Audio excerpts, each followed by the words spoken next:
ایک طرف ملک میں اتنے زیادہ حالات خراب ہیں، دوسری طرف آڈیو لیکس کا شور مچا ہوا ہے۔ بحیثیت قوم ہمیں سوچنا چاہیے کہ ہم کس دور سے گزر رہے ہیں۔ بین الاقوامی سطح پر بھی ان کی آڈیو اور ویڈیو لیکس، اسی وجہ سے یہ پاکستان کے حق میں کبھی بھی کوئی فیصلہ کر ہی نہیں سکتے۔ اسلامی انقلاب کس کے پرچم کے تھلے لائیں؟ یہاں پہ تو اسلام کے نام سے بھی بے شمار تنظیمیں کام کر رہی ہیں۔ اسلام کا تو ایک ہی پرچم ہے جس کے نیچے قرآن اور سنت اکٹھی کی جاتی ہے۔ ہمارے یہاں مسئلہ یہ ہے کہ پاکستان سمیت پوری دنیا کے لوگوں کو افغانستان میں شریعت اچھی لگتی ہے، افغانستان میں جہاد اچھا لگتا ہے، افغانستان میں طاغوت کو للکارنا اچھا لگتا ہے، افغانیوں کی بہادری کے گن گانا بھی اچھا لگتا ہے۔ جن کے ڈرامے پورا پاکستان اپنے کام چھوڑ کر دیکھتا ہے، پورا پاکستان ڈوبا ہوا ہے، اپنے فینس کو چھوڑ کر یو کے کینیڈا اوارڈ شو میں گئے ہوئے ہیں۔ جو ہم لوگ مائک کے اوپر بیٹھتے ہیں، سکرین کے اوپر بیٹھتے ہیں، ہمارے الفاظ بہت اہم ہیں۔ آپ کا 1/3 سے زائد پاکستان ڈوبا پڑا ہے، بلینز آف ڈالر کا نقصان ہو چکا ہے، آپ کی فصلیں تباہ ہو چکی، عمارات تباہ ہو چکی، انفراسٹرکچر تباہ ہو چکا، سڑکیں تباہ ہو چکی۔ حکومت پاکستان خود کہتی ہے کہ ان متاثرین کی آبادکاری میں 1-2 نہیں کئی سال لگ سکتے ہیں۔ السلام علیکم ناظرین، میں ہوں آپ کا میزبان مجیب الرحمان اور آپ دیکھ رہے ہیں ڈیئر ٹو ٹاک۔ ناظرین، وطن عزیز کے قیام سے لے کر آج تک کوئی ایسا دن نہیں گزرا کہ جس میں کوئی مضحکہ خیز واقعہ رونما نہ ہوا ہو۔ آج کل کی سیاسی صورتحال دیکھ لیں یا ملک میں آنے والے ڈیفرنٹ آپ واقعات دیکھ لیں، حادثات دیکھ لیں، اس کے دوران ہونے والے آپ مضحکہ خیز واقعات دیکھ لیں کہ ایک طرف ملک میں سیلاب کی تباہ کاریاں، دوسری طرف سیاست کے اندر ہنگامہ آرائی، تیسری طرف ہمارے جو قوم کے چہرے ہیں جنہیں سیلیبریٹیز کہا جاتا ہے، ان کے حوالے سے کافی شکایات قوم کو۔ اسی تمام حوالے سے آج ہم بات کریں گے۔ ہمارے ساتھ موجود ہے معروف تجزیہ نگار جناب ڈاکٹر عارف صدیقی صاحب۔ بہت شکریہ ڈاکٹر صاحب آپ تشریف لائے، اور انہیں کے ساتھ موجود ہیں معروف صحافی جناب عدیل عزیز صاحب۔ عدیل صاحب بہت شکریہ آپ تشریف لائے۔ ڈاکٹر صاحب آپ سے شروع کروں گا، اور آج آپ پروگرام کا جو آغاز ہے وہ آپ کی بات کی تائید سے کروں گا کہ آپ نے ہمیشہ جو ہے جمہوریت کو برا بھلا کہا۔ تو ایک طرف ملک میں اتنے زیادہ حالات خراب ہیں، دوسری طرف آڈیو لیکس کا شور مچا ہوا ہے، کبھی کسی کی آڈیو لیک ہو رہی ہے، کبھی کسی کی آڈیو لیک ہو رہی ہے، اور ہر بندہ بے حس بنا ہوا ہے۔ کیا کہیں گے آپ اس پہ؟ دیکھیے، پہلے تو آپ نے کہا کہ مضحکہ خیز واقعات رونما ہوتے ہیں، تو میں سمجھتا ہوں کہ صحیح لفظ شاید ہے شرمناک۔ اس پر ہمیں شرم آنی چاہیے۔ بحیثیت قوم ہمیں سوچنا چاہیے کہ ہم کس دور سے گزر رہے ہیں، کن لوگوں کو ہم اپنے قائدین کہتے ہیں۔ ابھی آپ آڈیو لیکس کی بات کر رہے ہیں، یہ آپ کو بھی پتہ ہے اور مجھے بھی پتہ ہے کہ اس سے کئی گنا زیادہ ویڈیو لیکس بھی موجود ہیں جی، اور وہ صرف ان ایک دوسرے کے پاس نہیں ہے کہ ایک ادارے کے پاس دوسرے کی ہیں، دوسرے کے پاس تیسرے کی ہیں، چوتھے کے پاس اپوزیشن کی ہیں، ایسا نہیں ہے۔ بین الاقوامی سطح پر بھی ان کی آڈیو اور ویڈیو لیکس ہر سطح پر موجود ہیں، اسی وجہ سے یہ پاکستان کے حق میں کبھی بھی کوئی فیصلہ کر ہی نہیں سکتے، کیونکہ آپ اخلاقی طور پر کمزور ہیں۔ دیکھیں، جب آپ کا کردار مضبوط ہوگا، جب آپ اخلاقی لحاظ سے مضبوط ہوں گے، تبھی آپ سٹینڈ لے سکیں گے۔ آپ کو شوق تو امیر المومنین بننے کا، شوق ہے آپ کو امت مسلمہ کی قیادت کرنے کا، مگر جو آپ کے اندر کا گند ہے وہ کبھی آپ کی آوازوں کی صورت میں باہر آ رہا ہوتا ہے، کبھی آپ کے بدنی حرکات کی صورت میں ویڈیوز میں ریکارڈ ہو رہا ہوتا ہے۔ تو آپ کیسے کہہ سکتے ہیں کہ آپ امت مسلمہ یا آپ اسلامی پاکستان کے حکمران بن سکتے ہیں؟ اس میں یہ انتہائی شرمناک بات ہے۔ اس سے بھی آگے شرمناک بات، آپ کہیں گے کہ یہ تو سیاستدانوں کے معاملات وہ گندے تھے، اس سے زیادہ شرمناک بات ان کے فالوورز کے لیے جو ابھی بھی ان کی اندھی تقلید کر رہے ہیں۔ ابھی بھی لوگ اس بات پر بحث کر رہے ہیں کہ یہ فیک ہے، یہ ٹھیک نہیں ہے، یہ جان بوجھ کے بنائی گئی۔ چلو یہ بھی کچھ بات مان لیں۔ ایک تو دیکھیں، یہ والے ان کو الزام ٹھہرا رہے ہیں اور وہ ان کو ٹھہرا رہے ہیں۔ فیک کہنے والے بہت تھوڑے ہیں، ان سے زیادہ وہ ہیں جو اس بات پر بحث کر رہے ہیں کہ وزیر اعظم ہاؤس میں اس طرح کی گفتگو ریکارڈ کی جانا بہت بڑا جرم ہے، ہم متعلقہ اداروں کو، متعلقہ افراد کو کورٹ میں لائیں گے۔ یعنی انہیں اس بات سے کوئی غرض نہیں ہے کہ جو بات کی گئی وہ کس حد تک اخلاقی لحاظ سے درست تھی، قانونی لحاظ سے درست تھی، شرعی طور پہ درست تھی، انہیں اس سے کوئی غرض نہیں ہے۔ وہ کہتے ہیں وہ تو ہے ہی ہے، تم نے ریکارڈنگ کیوں کی؟ یہ بالکل ویسے ہی ہے کہ جیسے پاکستان کی ایک ایکس لیڈر جو تھی، انہوں نے کہا کہ تم نے ایک نے کہا سرے محل بنایا، دوسرے نے کہا کہ تم نے فلانا ہار جو لیا تھا۔ یعنی ایک چور جب دوسرے کو چور کہتا ہے تو وہ یہ نہیں کہتا میں نے چوری نہیں کی، وہ کہتا تم نے بھی تو چوری کی۔ اب یہ سیاست ایسا گندا حمام ہے جس میں سب کے سب ایک دوسرے کے سامنے ننگے ہیں۔ اس کے پاس اس کی آڈیوز اور ویڈیوز ہیں، اس کے پاس دوسرے کی آڈیوز اور ویڈیوز ہیں۔ یہی وجہ ہے کہ آج تک پاکستان میں کسی بھی سیاسی مجرم کو کیفر کردار تک نہیں پہنچایا جا سکا۔ انہیں سزا دے ملک سے باہر بھیج دیا، جلا وطن کر دیا، وہ خود جلا وطنی اختیار کر لی، مگر کیا کبھی کسی سے پیسہ واپس آیا؟ کیا کبھی کسی کو پابند سلاسل کر کے وہ سزا دی جا سکی جس کا وہ حقدار تھا؟ نہیں۔ اس کی وجہ یہ ہے کہ یہ سب بھی اسی حمام میں ننگے ہیں۔ لیکن اب بہت ہائپ ہے جی، audio leaks, video leaks, that's fine. اب سوال ہے کہ کیا اس سے ہمارے مسائل حل ہوں گے؟ بالکل ہوں گے حل، بشرطے کہ ان سب کو تخت دار پہ لٹکا دیا جائے کہ یہ ثبوت آ گئے، یہ آپ کے آڈیو لیکس ہیں, یہ آپ کی ویڈیو لیکس ہیں, آپ کے ڈاکومنٹڈ پروف پہلے سے تھے, بین الاقوامی اداروں نے آپ کے خلاف بے شمار انویسٹیگیشن کی ہوئی ہے, سب کے سب جمع ہیں. اب آپ کو اور آپ کی پوری نسل کو یا تو پابند سلاسل کیا جاتا ہے یا پھر آپ کو کافر کردار یعنی پھانسی تک لٹکایا جاتا ہے اور آپ کے احساس سے منجمد کیے جاتے ہیں. صرف اس صورت میں ان آڈیو یا ویڈیو لیکس کا فائدہ ہے. جی, اور اگر آپ یہ سمجھیں, اگر آپ یہ کہیں کہ یہ آڈیو یا ویڈیو لیکس کو ایک حکومت گرانے کے لیے اور دوسری حکومت کو لانے کے لیے استعمال کیا جائے گا تو اس حمام میں سب ننگے ہیں, اس سے کوئی فرق نہیں پڑنے والا. ڈاکٹر صاحب میرا کویسچن وہیں پہ ہے کہ آخر یہ کرے گا کون؟ میں اور آپ. کیسے؟ جب ہم جمہوریت سے جان چھڑا لیں گے. بالکل ٹھیک. مخدوم صاحب آپ کی طرف آؤں گا اور بات کرتے ہیں سیلاب کی تباہ کاریوں کے حوالے سے کہ ایک طرف سیلاب آیا, پھر اس کے بعد موذی قسم کی بیماریاں جو ہے انہوں نے حملہ کیا اور پورے ملک کو اپنی لپیٹ میں لے لیا, اور دوسری طرف جو ہمارے سیاستدان ہیں ان کی جو نورہ کشتی ہے وہ ختم ہی نہیں ہو رہی. بالکل دیکھیں, جو ڈاکٹر صاحب ہمیشہ ایک بات کہتے ہوتے ہیں, یہ جمہوریت کا حسن ہے, یہ بیوٹی ہے ڈیموکریسی کی جو ہم پہ مسلط کی گئی ہے کہ ہم کوئن کے مرنے پہ اپنا پرچم بھی سرنگو کرتے ہیں. کوئن ہماری 1956 تک حاکم بھی رہتی ہے, مطلق العنان حاکم بھی رہتی ہے, اور پھر جو ہم نے جو کوئن کا جو یہاں پہ وائسرائے ہوتا تھا اسی کا تسلسل آج ہمیں ملا, صدر کی صورت میں, وزیر اعظم کی صورت میں, وہی جمہوریت کا جو تسلسل ملا جو لارڈ ماؤنٹ بیٹن چھوڑ کے گیا تھا. بنسبت یہ کہ ہم اپنا کوئی نظام لے کے آتے, اسلامی لے کے آتے, اسلامی ٹچ کے ساتھ لے کے آتے, کچھ بھی لے کے آتے, غرض اس سے اچھا لے کے آتے, جو نظام انگریز چھوڑ کے گئے تھے اس سے بھی بدتر نظام بنا دیا ہم نے, اس سے بھی بدتر نظام بنا دیا مجیب ہم نے. اس کا پھر حاصل کیا ہوا؟ ایک طرف ملک سیلاب سے برباد ہے, اربوں ڈالر کا نقصان ہو چکا ہے, 20% کے قریب جو رقبہ ہے پاکستان کا پانی میں ڈوبا ہوا ہے, پورے شہر پانی میں ڈوبے ہوئے ہیں, پورے گاؤں غرقاب ہیں, لاکھوں لوگ سڑکوں پر بے یار و مددگار پڑے ہوئے ہیں, آگے موسم تبدیل ہو رہا ہے, سردیاں آ رہی ہیں, کوئی ان کا پرسان حال نہیں. جبکہ دوسری طرف ایک سیاسی جماعت جلسے کری جا رہی ہے اور جلسوں میں ناچ گانا ہو رہا ہے اسلامک ٹچ کے ساتھ, جبکہ دوسری سیاسی جماعت جو ہے وہ ان جلسوں کو ناکام بنانے میں لگی ہوئی ہے. یعنی کہ غریب انسان کی, اس قوم کی, عام مسلمانوں کی, عام پاکستانی کی کسی کو کوئی بھی پرواہ نہیں ہے, اور ہمیں ان سے کوئی امید بھی نہیں ہے. المیہ یہ ہے, دکھ اس بات کا ہے, غم اس بات کا ہے کہ یہ لوگ ہم پہ مسلط ہیں, اور آج سے مسلط نہیں ہے, ان سے پہلے ان کا باپ مسلط تھا, اس سے پہلے ان کا دادا مسلط تھا, اس سے پہلے یہ انگریزوں کے زر خرید جو غلام تھے, انہوں نے 1857 کی جنگ آزادی تک ان کا تسلسل جاتا ہے. تو یہ ہم پر قابض ہیں. ان سے جان چھڑانے کا صرف ایک ہی راستہ ہے, انقلاب, اور وہ انقلاب ہوگا اسلامی انقلاب. اس کے علاوہ کوئی بھی امید نہیں رکھنی چاہیے مجیب ان سے جان چھڑانے کی. یہ جونکے ہیں, یہ خون چوستی رہیں گی ہمارا. بالکل ٹھیک. ڈاکٹر صاحب اسلامی انقلاب کس کے پرچم کے تھلے لائیں؟ یہاں پہ تو اسلام کے نام سے بھی بے شمار تنظیمیں کام کر رہی ہیں. اسلام کا تو ایک ہی پرچم ہے, شروع سے ایک ہی پرچم ہے جس کے نیچے قرآن اور سنت اکٹھی کی جاتی ہے. مگر ہمارے یہاں مسئلہ یہ ہے کہ پاکستان سمیت پوری دنیا کے لوگوں کو افغانستان میں جمہوریت اچھی لگتی ہے, شریعت اچھی لگتی ہے, افغانستان میں جہاد اچھا لگتا ہے, افغانستان میں طاغوت کو للکارنا اچھا لگتا ہے, افغانیوں کی بہادری کے گن گانا بھی اچھا لگتا ہے کہ وہ اسلام میں کوئی مزاحمت کی ایک رمق تو نظر آتی ہے نا ہمیں. ہمارا دل بھی جوش کھاتا ہے کہ دیکھو مسلمانوں کو اللہ نے فتح دی, لیکن وہ مسلمانوں کو دی, میرے اور آپ کو کیا دیا؟ ہم مسلمانوں کے کس کیٹیگری میں آتے ہیں؟ شاید بہت ہی کمتر درجے کے مسلمان ہیں کہ ہم صرف بات منہ سے کرتے ہیں, اور ہم میں سے اکثریت منہ سے بھی بات کرنے کو تیار نہیں. ہمارے جتنے مذہبی سیاسی رہنما ہیں وہ سب کے سب جمہوریت کے پجاری ہیں. وہ آپ کو جمہوریت کے آپ کے حقوق بتاتے ہیں اور فرائض بتاتے ہیں کہ جمہوری نظام میں رہنے کے لیے آپ کو یہ فرائض ادا کرنے پڑیں گے, یہ فرض ہے آپ کے اوپر. وہ ووٹ نہ ڈالنے کو بھی حرام قرار دیتے ہیں. تو آپ مجھے بتائیے کہ جب آپ کے سیاسی رہنما یا مذہبی رہنما جو سیاست کا لبادہ اوڑھ کر آپ کے سامنے آئے ہیں, وہ جمہوریت کو, نظام باطل کو بین ہی قبول کر لیتے ہیں, اس نظام کا حصہ بن جاتے ہیں. میں ریسنٹلی دیکھ رہا تھا, چند دن پہلے ہی کی بات ہے, شاید کل پرسوں کی بات میں بھی, یا 2-4 دن زیادہ گزر گئے ہوں گے. کورٹ پوچھ رہی تھی کہ جب یہ ٹرانسجنڈر ایکٹ پاس ہوا تو کہ جو علماء کرام اس میں یہاں بیٹھے ہوئے تھے, کیا ان کی آنکھیں بند تھیں؟ انہوں نے اس وقت آبجیکشن کیوں نہیں کیا؟ آپ کے کنسنٹ سے پاس ہوا ہے تو آج آپ عدالت میں لینے کے لیے کیا آئے ہو؟ اگرچہ میں پھر بھی یہی گمان رکھتا ہوں کہ انہوں نے جان بوجھ کے دیکھتے ہوئے اسے پاس نہیں ہونے دیا ہوگا, کوئی چال چلی گئی ہوگی. مگر علماء کے بارے میں تو کہا جاتا ہے کہ وہ ایسے صاحب بصیرت ہوتے ہیں کہ وہ اللہ کی بصیرت سے دیکھ رہے ہوتے ہیں. تو اس کا مطلب ہے کہ یا تو وہ اللہ کی بصیرت نہیں ہے ان تک, جو کہا جاتا ہے ان کے بارے میں, کہتا ہے وہ بصیرت سے آ رہی ہو گئے, پھر اگر نہیں ہو گئے تو پھر بھی ایک بہت بڑا سوال ہے.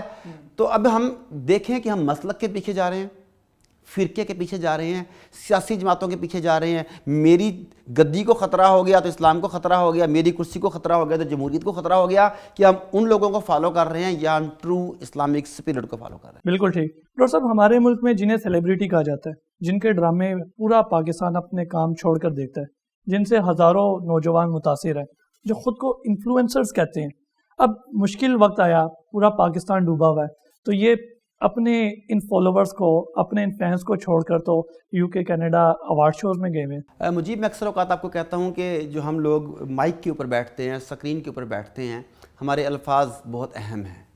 ہمیں الفاظ سوچ سمجھ کے بیان کرنے چاہیے, بولنے چاہیے, کیونکہ الفاظ سے لوگ متاثر ہوتے ہیں. میں ایک جگہ پر بیٹھا ہوا تھا تو کسی نے کہا کہ ڈاکٹر صاحب یہ تو آپ جانتے ہیں کہ گھروں میں عورتوں کی حکومت ہوتی ہے.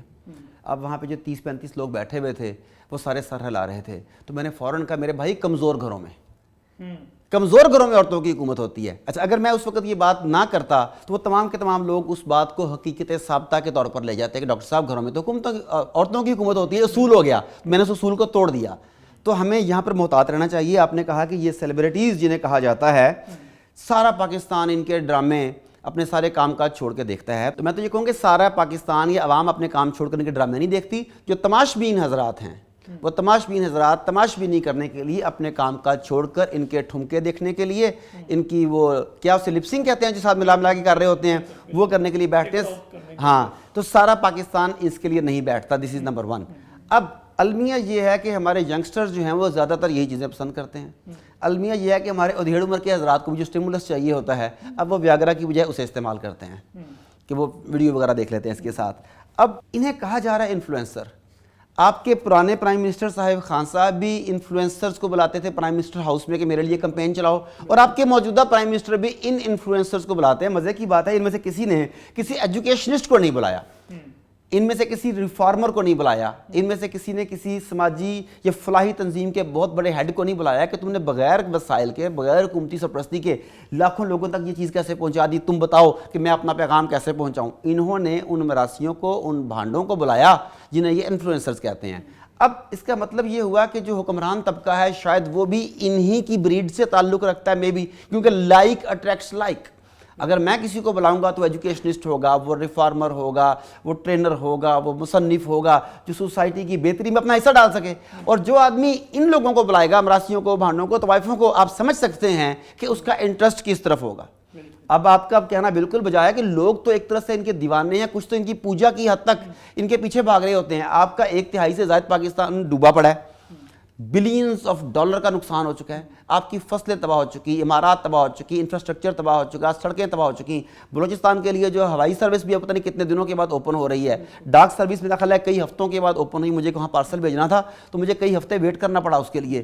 ساری کی ساری صورتحال یہ ہے. حکومت پاکستان خود کہتی ہے کہ ان متاثرین کی آباد کاری میں 1-2 نہیں کئی سال لگ سکتے ہیں. ڈاکٹر صاحب, ایک چیز ہے کہ جہاں ہمارے پاکستانی جو ہیں وہ بے حس بن کے باہر گئے, باہر سے ایک اداکارہ جو ہے وہ پاکستان آئی ہے اور ان کی کافی جو تصاویر ہے, پچھلی بار بھی جب اس طرح کی حالات ہے تو وہ آئی تھی, اور اب کی بار ایک نان مسلم بات کر رہے ہیں, انجلینا جولی کی بات کر رہے ہیں. جو آپ بات کر رہے ہیں نیٹو کی برانڈ ایمبیسیڈر کی. سر کیا ہو گیا؟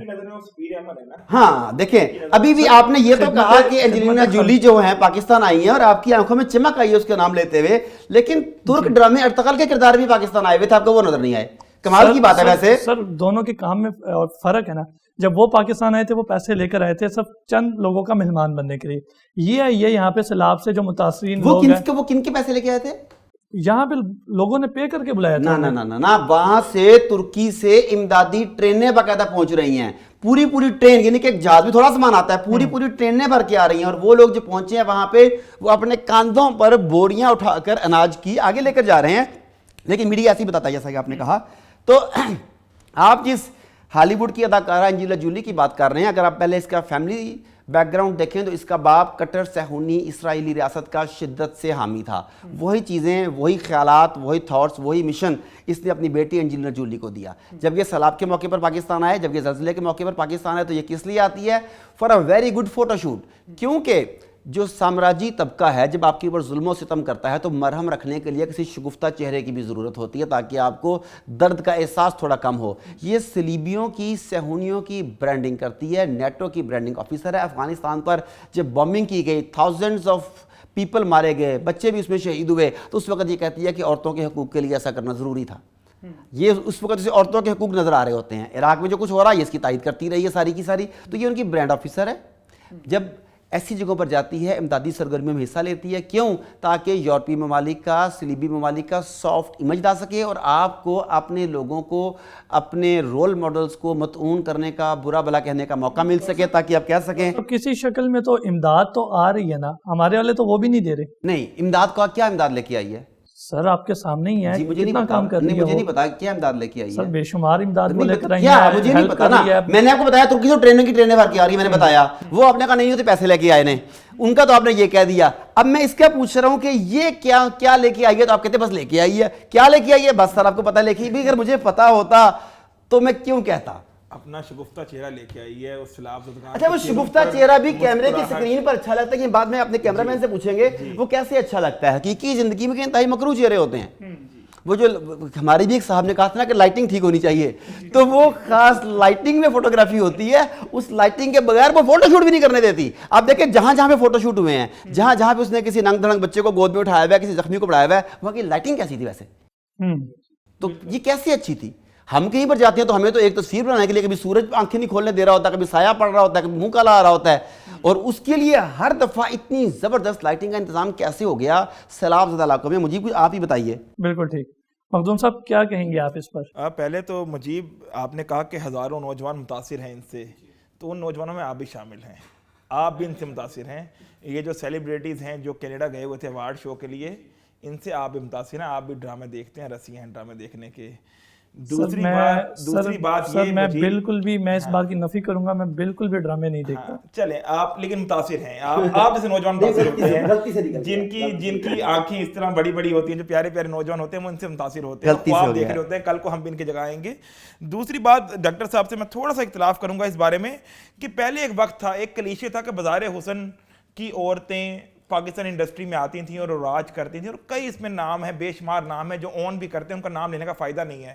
مگر اب ہم نے دیکھا ہے کہ خاص کر نئی صدی میں, پچھلی 2 دہائیوں میں جب سے ڈرامہ انڈسٹری میں ریولیوشن آیا ہے, پرائیویٹ میڈیا کافی آیا ہے, کئی اچھے گھرانوں کی لڑکیاں بھی اس ڈرامہ انڈسٹری میں آئی ہیں, کئی پڑھی لکھی لڑکیاں بھی آئی ہیں. تو صرف انہیں یہ کہہ دینے سے کہ وہ بازارو عورتیں ہیں یا طوائف زادیاں ہیں, اس سے کام میرا خیال میں نہیں چلے گا. بالفرض اگر وہ ہیں بھی, تو بحیثیت ایک شہری کے ایک طوائف کا ہی فرض ہے کہ جو لوگ مر رہے ہیں سیلاب میں, طوائف کا تو دل ہوتا ہے نا. اگر طوائف کو لوگ سنتے ہیں, اس کی بات مانتے ہیں, اس کی ہزاروں نوجوان بات مانتے ہیں, اگر وہ ہزاروں نوجوانوں سے اپیل کرتی ہے اپنے کسی ٹک ٹاک پہ یا انسٹاگرام پر, ایگزیکٹلی ان کا تو پیسہ پاؤں میں پڑا ہوتا ہے, تو اس سے بھی فائدہ ہو سکتا تھا. مگر یہ اتنے بہیس لوگ ہیں, آپ انہیں چاہے کوئی بھی نام دے دیں, انہیں فنکار کہہ لیں عرف عام میں, اتنے بہیس لوگ ہیں کہ $18 بلین کا کل نقصان ہوا ہے, لاکھوں ایکڑ کی کھڑی فصلیں سیلاب میں ڈوب گئی ہیں, اور جو سیلاب سے متاثرہ لوگ ہیں سب جگیردار تھے, اچھے خاصے کھاتے پیتے لوگ تھے اپنے اپنے گھروں میں, جو آج آسمان کے نیچے بے یار و مددگار پڑے ہوئے ہیں, ان کے بچے بھوک و افلاس سے مر رہے ہیں. کئی ہم نے دیکھا سندھ اور بلوچستان میں بچیاں بیچاری چھوٹی چھوٹی بھوک سے مر گئیں, اور یہ لوگ کینیڈا گئے ہوئے ہیں, اور کینیڈا جا کے بھی ادھر چھوٹی چھوٹی ریلز بنا کے, ایوارڈ شو تو بعد میں ہوا, چھوٹی چھوٹی زخموں پہ جس طرح نمک چھڑکتے نا مجیب, ریلز بنا کے اپلوڈ کر رہی ہیں, اور ناچ رہی ہیں, اس میں ہنس رہی ہیں, کہہ کے بلند ہو رہے ہیں, اور جنہیں ہم کہتے ہیں اوورسیز پاکستان کو بڑا ان کا مطلب احساس ہے ہماری قوم کا, وہ بھی ان کے پیچھے دیوانہ ور کینیڈا کی گلیوں میں گھوم پھر رہے ہیں, سیلفیز لینے کے لیے دیوانہ ور باولے ہوئے پھر رہے ہیں. تو انتہائی مجھے دکھ ہوا, مطلب ہلکی سی بھی اگر امید باقی تھی نا ان سے کہ بحیثیت ایک ذمہ دار شہری کے یا بحیثیت ایک پاکستانی کے ان کے دل میں کچھ جذبہ موزن ہوتا مدد کرنے کا, خدمت خلق کا, وہ بھی امید ختم ہو گئی. تو میں یہ کہوں گا, بلکہ میں کیا کہوں گا, ڈاکٹر صاحب سے کہوں گا کہ جو ہماری مائیں بہنیں, کیونکہ تماش بینوں کے علاوہ بھی اکثر گھروں میں نے دیکھا ہے, جنرلی جو مڈل کلاس گھر ہیں, جو سفید پوش گھر ہیں, دیکھا جاتا ہے ایسا ڈرامہ. اس چیز کو ہمیں تسلیم کرنا چاہیے کہ ڈرامہ اکثر گھروں میں دیکھا جاتا ہے, 8 سے لے کر 9 بجے کا جو پرائم ٹائم ہوتا ہے, اکثر گھر میں ڈرامہ دیکھا جاتا ہے, اور ہمارے عزیز و قارب میں بھی دیکھا جاتا ہے. تو میں آخری بات فنش کر لوں, تو اب ہمیں ان کا بائیکاٹ کرنا چاہیے. جب پاکستان کی 20% جو آبادی ہے پانی میں ڈوبی ہوئی ہے, اور یہ کینیڈا جا کے گلچھڑے اڑا رہے ہیں, ناچ گا رہے ہیں, مستی کر رہے ہیں, انہیں کوئی پرواہ نہیں ہے, بالکل لا تعلق ہے. اینجلینا جولی نیٹو کی میسجری صحیح, لیکن آئی تو صحیح, چاہے گڈ ول کے لیے آئی, چاہے فیس سیونگ کے لیے, مگر آئی تو صحیح. ان بدبختوں کو تو وہ بھی احساس نہیں ہوا.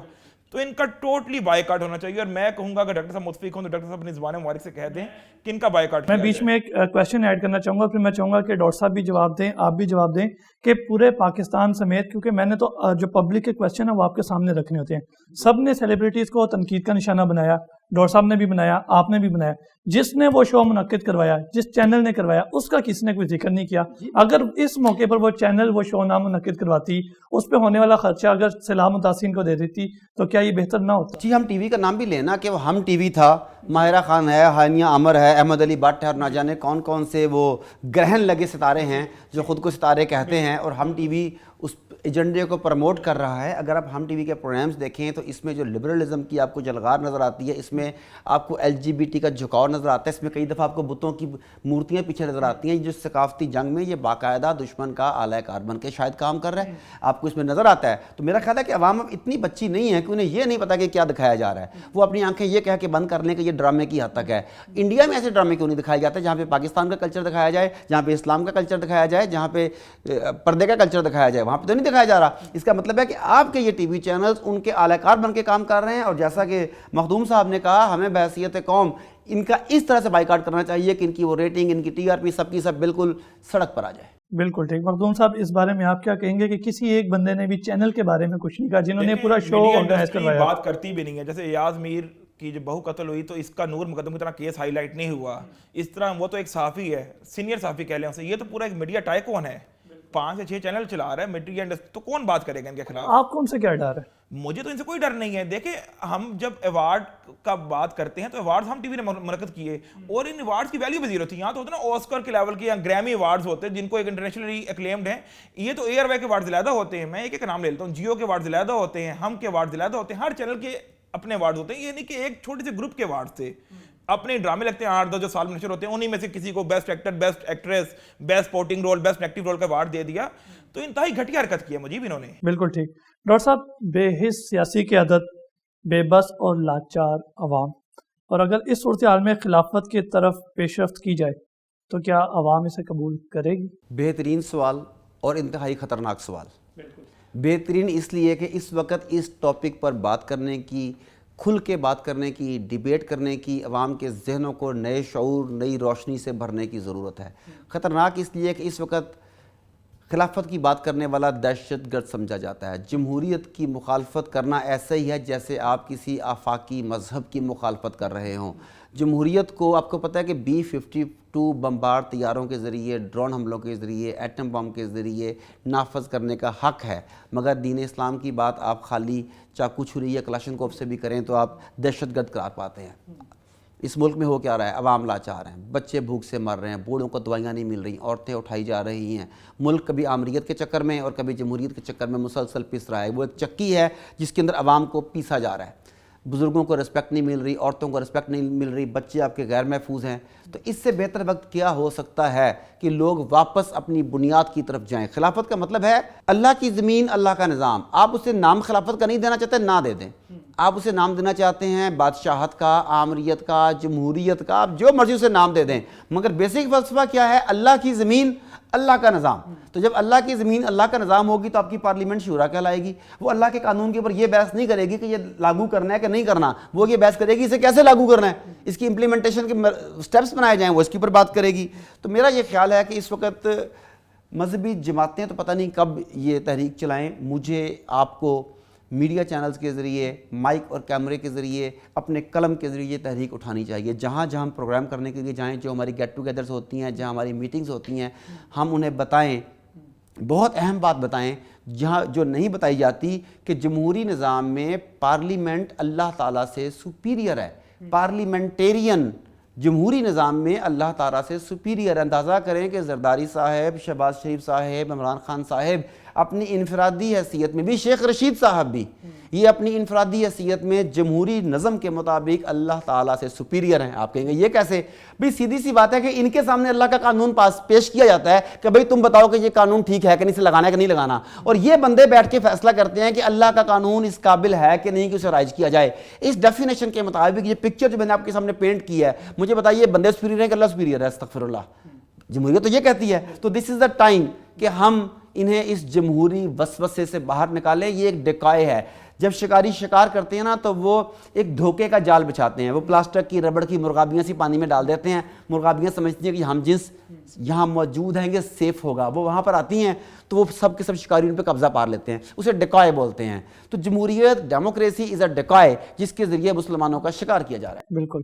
مخدوم صاحب, ایک کوٹ بڑا مشہور ہے اور کچھ اس کا مفہوم اس طرح سے ہے کہ جو بدترین جمہوریت ہے وہ بہترین آمریت سے بہتر ہے. لیکن پوری دنیا نے چائنا کا نظام بھی دیکھ لیا کیسے وہ کامیاب ہوا, پوری دنیا نے اب افغانستان کو بھی دیکھ لیا اور دیکھ بھی رہی ہے کہ کیسے وہ کامیابی کی طرف جا رہی ہے. تو اب تو میرا خیال ہے کہ اس کوڈ کو اور اس کی اہمیت کو ختم ہو جانا چاہیے, اور عوام تو چھوڑو, حکمرانوں کی بھی اب پوری دنیا میں آنکھیں کھل جانی چاہیے کہ جمہوریت اس قابل نہیں ہے کہ اس کے اوپر چلا جائے.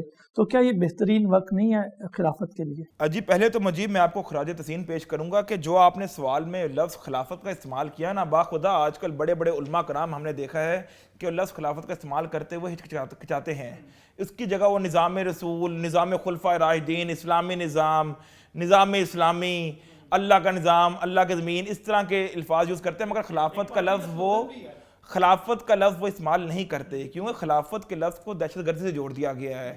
خلافت کا لفظ جب یوز کرتے ہیں تو CDD آتی ہے. خلافت کا لفظ جب ہم یوز کرتے ہیں تو قانون نافذ کرنے والے ادارے جو ہیں متحرک ہوتے ہیں اور وہ دہشت گرد تنظیموں سے ہمیں جوڑ دیتے ہیں. تو یہ تو اس پہ خراج تحسین پیش کروں گا. بالکل وقت اب جو آ گیا نا, پہلے دیکھیں سفید پوشی کا بھرم تھا مجیب, ہم جیسے لوگ جو تھے انہیں مطلب ڈب روٹی کی قیمت بڑھ جائے, نان کی قیمت بڑھ جائے تو باخدا اتنی فیل نہیں ہوتی تھی. مگر اب جو سفید پوش کی جو قمیض اتر رہی ہے نا, جو سفید پوش کو جو بھوک اس کے گھر میں مچ رہی ہے, سفید پوش اپنا گریبان چاک بھی نہیں کر سکتا, وہ عزت دار معاشرے کا فرد ہوتا ہے. ایک تو بھوک, دوسرا انسان کے پاس آگے جو ہے فیوچر کوئی نہیں, تیسرا اللہ کا نظام نہیں کہ ہم نے یہ ملک لیا تھا تجربہ گاہ کے طور پہ. ایسی تجربہ گاہ تو نہیں تھی کہ یہاں پہ پہلے لیاقت علی خان کی سازش کیس, پھر پنڈی سازش کیس, پھر اٹک سازش کیس, پھر فلانا سازش کیس, پھر اب آڈیو لیکس. یہ تو عجیب ہی تجربہ گاہ بنی ہوئی ہے. ڈاکٹر صاحب نے کہا کہ ہمیں انفرادی طور پہ کوشش کرنی چاہیے, ہم انفرادی طور پہ بالکل کوشش کرنی چاہیے, مگر ہم اگر انفرادی طور پہ کوشش کریں گے مجیب تو علماء کرام ہی ہماری راہ میں رکاوٹ بن جائیں گے کہ آپ کو ہم سے زیادہ معلوم ہے, آپ کو ہم سے زیادہ علم ہے. میں کٹ کروں گا, سوری میں کٹ کروں گا. میں آپ کو پوری ذمہ داری سے کہتا ہوں کہ ایک بھی عالم آپ کی مخالفت نہیں کرے گا اگر عالم ہوگا تو. جی اگر عالم ہوگا تو, ہاں اگر وہ آپ جنہیں عالم سمجھتے ہیں تو اس کا مطلب وہ عالم نہیں ہے, تو قصور آپ کی فہم کا ہے کہ آپ اس بندے کو عالم سمجھ رہے ہیں. جو عالم ہوگا قرآن اور سیرت, نہیں ہماری غلطی ہے نا جی, نا عالم وہ ہے جو قرآن اور سنت کی فہم رکھتا ہو. تو جو فہم رکھتا ہوگا, میں مکمل گارنٹی سے کہتا ہوں کہ ایک بھی آدمی نظام خلافت کی مخالفت نہیں کرے گا. جو کہے گا وہ عالم نہیں ہے. جس طرح ثاقب نثار نے کہا تھا نا, اگر 62-63 کو 101 لاگو کیا جائے تو پاکستان میں صرف سراج الحق کی سیاسی قائدین سے بچے گا, تو اگر سر کے جو قانون کو لاگو کیا جائے تو صرف پاکستان میں 2 یا 4 عالم دینی بچیں گے, باقی سارے 25 لاکھ علماء فارغ ہو جائیں گے. عالم اتنے ہوتے ہیں, بالکل ایسا, عالم اتنے ہوتے ہیں جو قاضی القضات بنتے ہیں, جو فیصلے کرتے ہیں, عوام جن کے پیچھے چلتی ہے. عالم تو اتنے ہی ہوتے ہیں, باقی تو ریلو کٹے ہوتے ہیں. بالکل ایسا ہی ہے. تو خلافت وقت کی ضرورت ہے, آج نہیں تو کبھی نہیں مجیب. پہلے ہم تھے غلام, اب ہم غلامی کی عطا گرائیوں میں گر رہے ہیں, غلامی کے گھڑے میں گر رہے ہیں. ہمارا ایک تھا نا روشنی کی امید, روشنی کی کرن, وہ بھی نظر نہیں آ رہی ہمیں. میں اسے بلکہ ایک واقعہ مجھے یاد آ گیا, اسے میں چلیں بتا دیتا ہوں, پتہ نہیں اب ایڈیٹر کیا کرے گا. ایک صاحب تھے, وہ ہم سے ملے, ایک ملاقات ہوئی, تو کہتے کہ میں 95-96 میں جہاد افغانستان میں شریک تھا. نصیر اللہ بابر اس ٹائم وزیر داخلہ تھا پاکستان کا, بے نظیر بھٹو صاحبہ کا دوسرا دور حکومت تھا. تو کہتا میں افغانستان میں لڑنے گیا تو مخابرہ, وائرلیس کو کہتے ہیں پشتوں میں, کہتا وائرلیس میں ہماری شمالی تھات کے فوجیوں سے بھی اکثر بات ہو جاتی تھی. تو کہتا شمالی تھات کے فوجیوں نے مجھ سے کہا, اوے بے نظیر کے بچے, تمہارے یہاں سینمے کھلے ہوئے ہیں, تمہارے یہاں مساجد کے آگے ڈھول بجتے ہیں, تمہارے یہاں بازار حسن آباد ہیں, تمہارے یہاں ہر برا کام ہوتا ہے, تمہارے یہاں سود کا نظام ہے, ہمارے یہاں نہ بازار حسن ہے, نہ مساجد کے آگے ڈھول بجتے ہیں, نہ کوئی سینما ہے, تم یہاں پہ جہاد کیوں کرنے آئے ہو؟ تم پہلے اپنے ملک میں جا کے جہاد کرو, تمہارے یہاں تو عورت حکمران ہے, ہمارے یہاں تو پھر نجیب اللہ یا ربانی ہے جو بھی حکمران تھا اس ٹائم, یا احمد شاہ مسعود تھا, تمہارے تو عورت کی حکمرانی ہے, تم اپنے یہاں جا کے جہاد کیوں نہیں کرتے, پہلے اپنے یہاں جا کے جہاد کرو. کہتا اس کے بعد میں ایسا ششپنج کا شکار رہا کہ میں کولے اردو چھاونی کو کہتے ہیں, وہاں سے واپس آ گیا, اور اس کے بعد وہ چلے گئے, ہجرت کر گئے تھے یہاں سے, پاکستانی چھوڑ کے چلے گئے تھے, وہ آج کل کسی ایک ملک میں ہوتے ہیں. تو ہمیں ہر چیز دوسرے ملک کے لیے چاہیے, شریعت اسلامی بھی, خلافت بھی, اور فاروق اعظم کا جو غلام بھی ہمیں اس کے چاہیے، جسے ثانی فاروق اعظم ہم کہتے ہیں، ملا عمر مجاہد کی میں بات کر رہا ہوں، مگر ہمارے لیے ہمیں جمہوریت چاہیے. ہمارے علماء کو جمہوریت پر اعتماد بھی ہے، ہمارے علماء کو یہ یقین ہے کہ جمہوری دائرہ کار میں رہتے ہوئے ہم نظام اسلامی نافذ کر سکتے ہیں. تو بس پھر علماء جانے، وہ اللہ کے ولی ہیں، وہ پیغمبروں کی جو میراث کے وارث ہیں، میں اب اس سے زیادہ کیا بولوں. لیکن ہم نہیں کر سکے، باخدا ہم نہیں کر سکتے. جمہوریت کے اندر رہتے ہوئے کبھی بھی اسلام غالب نہیں ہو سکے گا. بہت شکریہ مخدوم صاحب آپ کا. ڈاکٹر صاحب آپ کا بہت شکریہ، آپ نے اپنا قیمتی وقت دیا. ناظرین، نظام کے خرابی کا راگ تو ہم سب الاپتے ہیں، لیکن اب شعور بیداری کا وقت ہے کہ ہم اپنے شعور کو بیدار کریں اور چیزوں پر غور کرنا شروع کریں. سوشل میڈیا کا دور ہے، اپنی آواز بلند کریں اور طاقت بنیں. اپنے میزبان مجیب الرحمان اور پوری ٹیم کو اجازت دیجیے. اللہ نے کے بعد.